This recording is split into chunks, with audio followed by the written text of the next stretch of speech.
My name is Madison Dudley, and today my video essay will analyze a TikTok about a rally which was attended by the TikTok creators Ali O'Brien and Coach Jackie. Protesters at the rally were arguing over a transgender high school athlete in West Virginia surrounding her participating in shot put. My discussion throughout this essay is that the video here challenges dominant narratives about transgender athletes by exposing how political discourse and power can shape public understanding of women's sports and transgender identity. This video begins by stating that there is only one trans athlete in the entire state of West Virginia competing in girls' sports. This moment immediately shapes representation. Instead of presenting transgender athletes as a widespread problem, the video reframes the issue as something extremely rare. This representation challenges a broader media narrative that often portrays trans athletes as a major threat to women's sports. By empathizing the number one, the video suggests that the controversy may be unequal to the actual situation. In this section of the video, we see protesters holding signs claiming that they are protecting women's sports. This moment reveals how stereotypes operate in the discourse around transgender athletes. The stereotype being challenged is that the idea that trans athletes are unfair competitors who damage women's sports.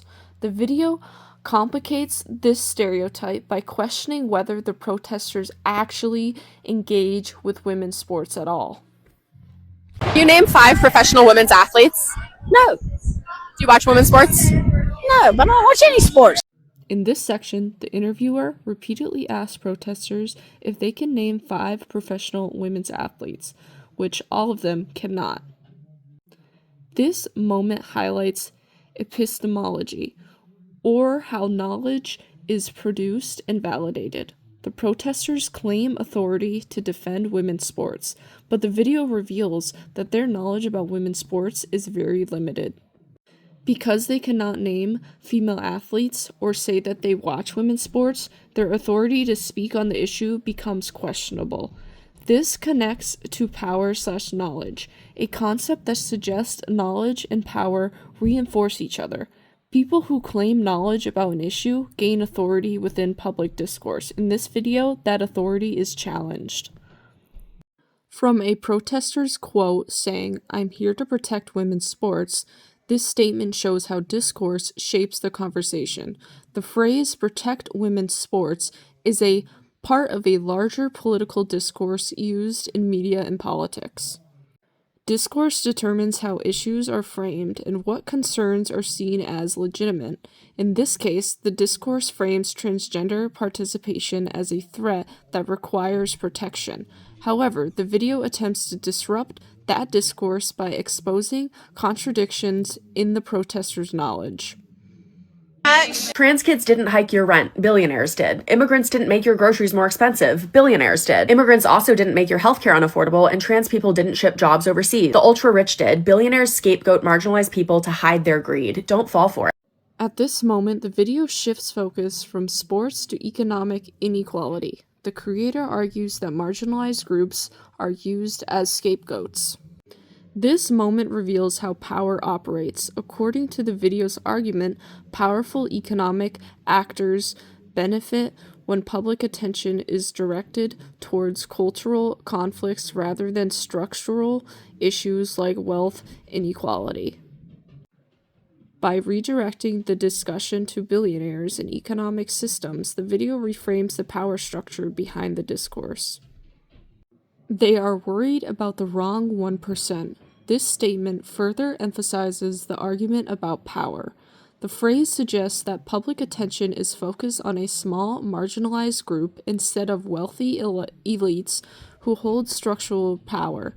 Here in the video constructs a narrative that powerful groups influence public debates to maintain their position. This illustrates how media and political discourse can shape what problems people believe are most important.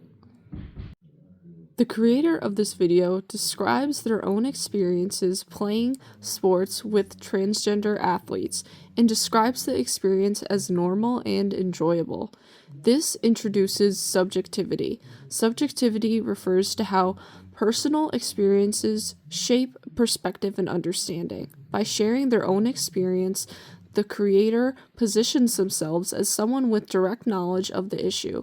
This contrasts with the protesters early in the video, whose perspectives appear disconnected from lived experience. It is important to talk openly about how normal it is to be trans. Here, with this quote, the video emphasizes the role of education. The creator suggests that openly discussing transgender experiences help counter misinformation. Education in this context is not formal schooling, but the broader process through which people learn social norms and ideas through media and public conversation. The video positions itself as a form of educational media that attempts to reshape how audiences understand transgender identity. In conclusion, overall, this TikTok functions as more than a commentary on a sports controversy. It is a critique of how representation, discourse, and power shape public understanding of transgender athletes.